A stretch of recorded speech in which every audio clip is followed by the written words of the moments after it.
It's Wonderful Wednesday, and today we are going to review theme, and we're also going to practice visualizing and visualization. So our statement is, good readers think about what the big idea is so that they can understand what the author has written. And we're also going to be using visualizing. So we're going to go ahead and I'm going to switch to a poster to remind us about visualizing and visualization. This is something that we have done a lot in the past. We do it every week with some of our lessons, and we've continued to do it every week with some of our lessons through virtual learning. So we also had a unit on visualization several weeks ago, maybe about a month ago as well. Visualization. When we visualize, we use our 5 senses to create a movie in our mind about what is taking place or happening in the story. We have to listen for details and sensory words to create this mental image in our brain about the story. So we practice describing what we see, what we hear, what we smell, what we touch, and what we taste. We are going to be using visualization today because I'm going to be reading to you some passages that don't have pictures. So you'll have to listen closely and listen for vivid details and sensory words, and really just listen so closely so that you can create a mental image. And afterwards, we're going to talk about figuring out more about the theme. Okay, so let's go to our first story. And the title of our story is A Clean Park. And I really do believe that you're also going to be making some connections with this story because it reminded me a lot of some stories that we've read in the past. Okay, here we go. A Clean Park. Tyler ran into the kitchen. "Mom, I'm going to the park," he said. "Wear your helmet," his mom called back. Well, the author didn't tell us that what Tyler was getting ready to do, but we can actually make an inference here. We can use what the text says and our background knowledge and kind of things that we know. The text says he's going to wear a helmet, or mom wants him to wear a helmet, and we know that you need a helmet to ride a bike or a scooter, so we can infer that Tyler's going to the park on his bike or his scooter. The park was just down the street.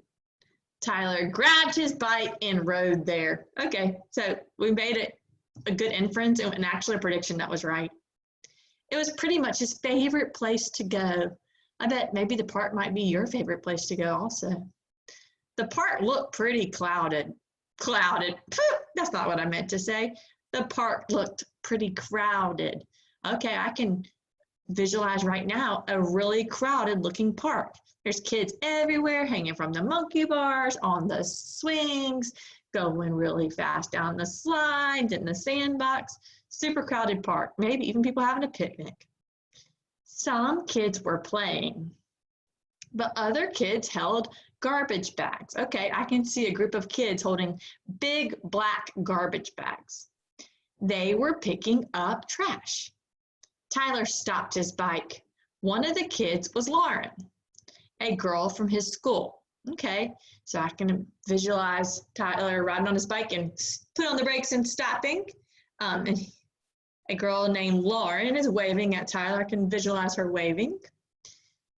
"We're cleaning up the park today," she said. "Want to help?" "No, thanks," Tyler said. Today was a Saturday, a day off. He came to the park to have fun, not to work. Tyler rode his bike around the path. I can picture Tyler riding his bike around the path, wearing his helmet. He passed the swings. Oh, there goes the swings. He passed the slide. Oh, there goes the slide. He passed a small pond. Oh gosh, I could even see the ducks in the pond. As he rode, he saw things he never noticed before. There was lots of garbage on the ground. He saw old soda bottles. He saw old food wrappers. It was pretty gross. Okay, so I can see the old soda crinkled up bottles and cans and the food wrappers, the chips and candy bar wrappers. I can see all that on the ground. And I'm actually having a connection right now to the story that we read in one of our Zoom calls called Earth Day Hooray, where the club cleaned up Gilroy Park. Tyler rode back to Lauren. There he goes. Back to Lauren. He got off his bike. I'll help, he said. Lauren smiled. Here, she said. She gave him a bag. I can picture Lauren smiling and giving Tyler a big old black trash bag. Tyler and the kids cleaned for about an hour. I can see all the kids walking around the park picking up the cans. They were done. The park looked great. Tyler rode his bike around the path again. There goes Tyler riding on his bike. There were no old soda bottles. There were no old food wrappers. Tyler smiled. Now the park was better than ever. I can visualize Tyler smiling. I'm looking around and imagining the park that is super clean now. Looks great. All right, so now we have some questions we're going to answer about the theme and about details from the story. A clean park. And we're also going to talk a little bit about the plot, which involves the problem and the solution. And we're also actually going to make some inferences about Lauren. All right, here we go. The theme of the passage is A, changing your mind, B, friendship, C, having fun, or D, helping in your community. What's the theme of the passage? Think about it.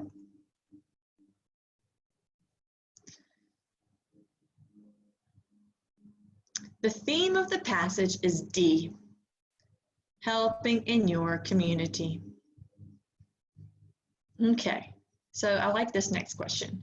It says, which detail does not support the theme? So there's details in the story that support the theme, and then there are some details that don't have anything to do with the theme. We're looking for a detail that has nothing to do with the theme. Lauren was picking up trash. That kind of has something to do with the theme. Tyler noticed trash on the ground. That kind of has something to do with the theme. Tyler rode his bike. I don't know if that really has much to do with the theme. Let me check D and see if it's what it says. Tyler thought the park looked better. Well, that kind of has to go with the theme because it's about cleaning up the park. So I'm going to go with C, Tyler rode his bike. That doesn't have anything to do with the theme, helping in your community. Let's go to question number 3. What can readers learn from this story? So this is kind of like the moral, a lesson. It feels good to help in your community. No, it feels good to help to keep your community clean. Sorry. It is important to listen to your friends. Helping your friends is the right thing to do, or Saturday is a day of work. So we are identifying the theme. We said the theme is helping in your community. So the lesson here is that it feels good to help to keep your community clean. These two go together. These questions are very similar. All right, this next question is going to require us to make an inference about Lauren, the character Lauren. So we're going to use clues from the text, plus what we know about people, and make an inference here. All right, Lauren seems mean, bossy, responsible, or smart. So I don't think it's mean. She definitely doesn't seem mean. She seems pretty friendly. I don't think it's bossy. She's not telling everybody what to do. So the other options are responsible and smart. So I am going to go with responsible, because that means doing the right thing even though no one's watching, taking care of things. So she's responsible, being responsible in this text for her community. All right, so let's go down to the next question. And it says, what were the problem and the solution in the story? Well, The problem in the story is that the part they love is pretty dirty, right?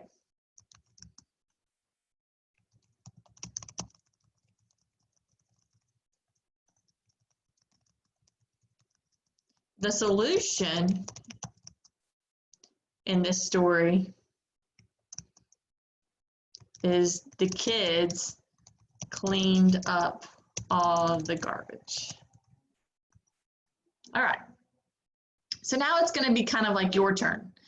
I'm going to read a passage to you, and the title is Jenny's Move, and then you're going to be responsible for doing the questions on your own. Okay, so here we have Jenny's Move. I want to remind you that you should practice using 5 senses to create mental images in your mind while I read. Listen closely for the details, listen for the descriptions, and see if you can create that movie so that you can better understand the story and that you can better comprehend the story.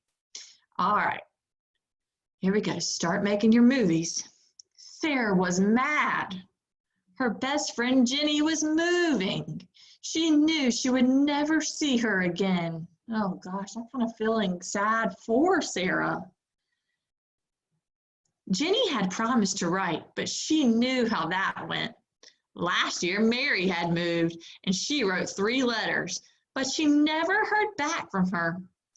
She must have made some new friends. Sarah knew the same thing would happen with Jenny. So she was getting back at her. She wasn't going to speak to her at school. That would show her. Oh no, I can picture Sarah not talking to Jenny in the hallway at school and just totally ignoring her. On Monday, Jenny asked Sarah if she wanted to play jump rope at recess. Sarah said she couldn't because she had to play with Magda, a real friend who wouldn't move on her. Oh gosh, I can picture the girls on the playground. I can just visualize Sarah and Jenny standing near each other. And I can see Jenny with the jump rope going up to Sarah and saying, "Would you like to play jump rope with me?" "Fine," said Jenny. "Be that way." Oh gosh. On Tuesday, Jenny asked Sarah if she wanted to split her bag of M&Ms. Sarah wanted to, but said, "No, thanks. I'm going to split Anna's Cheetos. I'm going to get used to someone else's snacks since you won't be here." Oh gosh, I see Jenny with her bag of M&Ms asking Sarah if she'd want to share some with her. And then I see Sarah go over to Anna and start eating Cheetos with her. The only problem was that Sarah didn't like Cheetos. She liked M&Ms. "Fine," Jenny said, and sighed. She didn't know what to do. Sarah doesn't even like Cheetos. On Wednesday, Jenny asked if Sarah wanted to sit next to her at the school play. I can see them in the auditorium at the play, getting ready to sit down. Sarah said no. Jenny sat by herself and looked sad. I see Jenny sitting in the row all by herself with a frown on her face, looking so sad.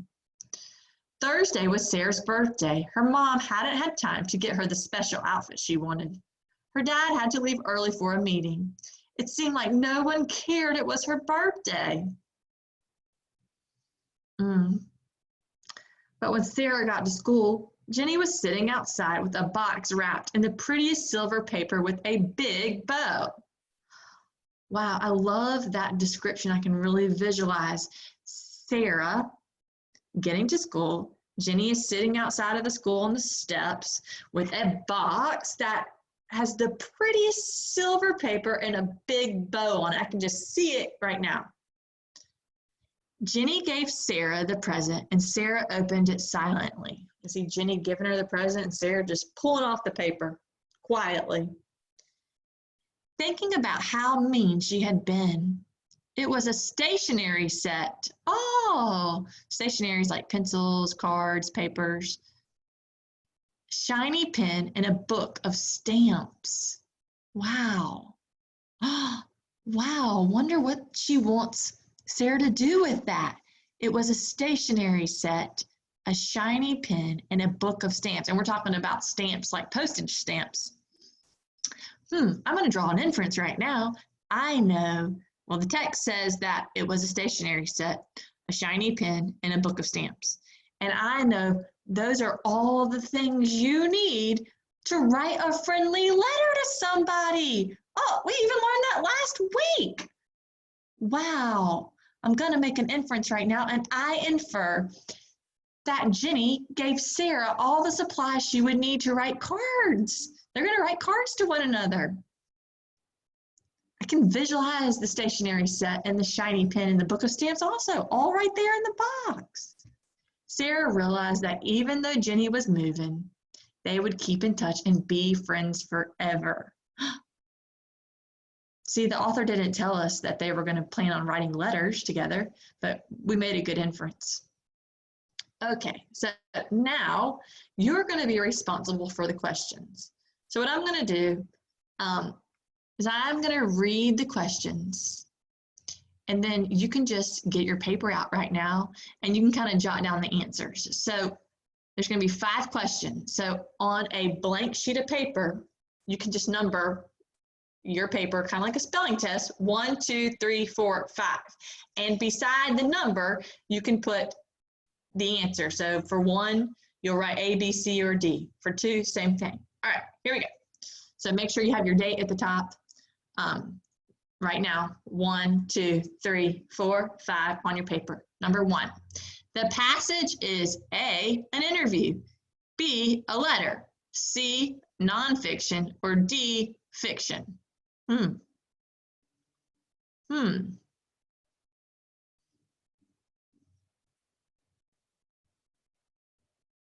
Write your answer down beside number 1. Number 2, what is the moral of this story?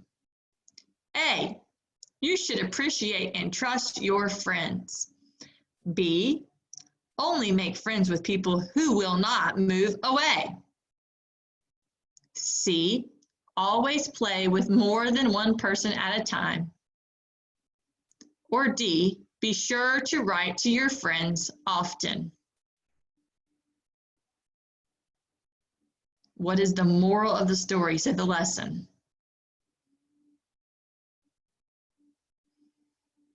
Okay, and we learned that the moral and the theme are very similar.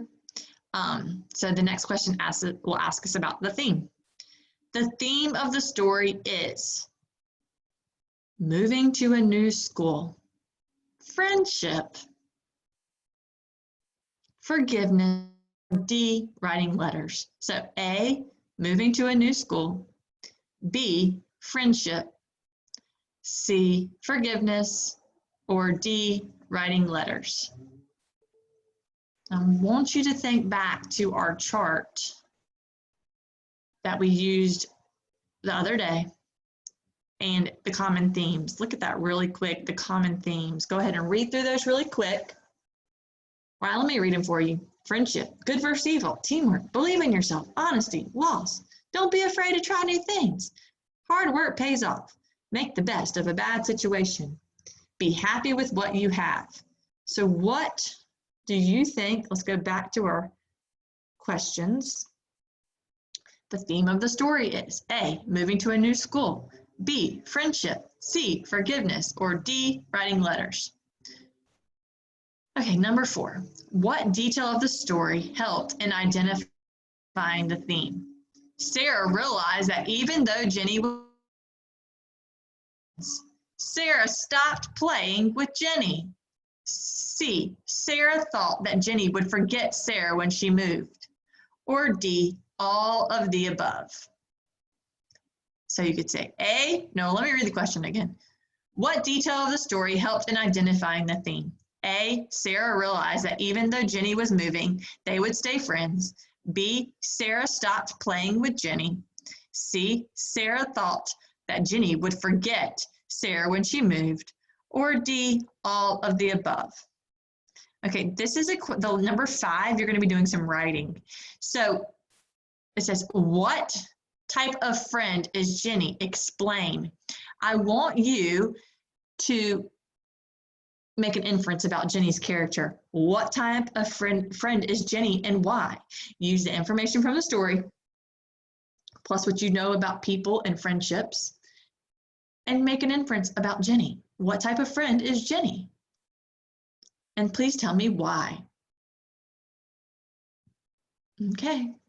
Thanks for joining today as we practice visualizing and determining the theme in 2 different passages. I look forward to seeing your answers to the comprehension questions.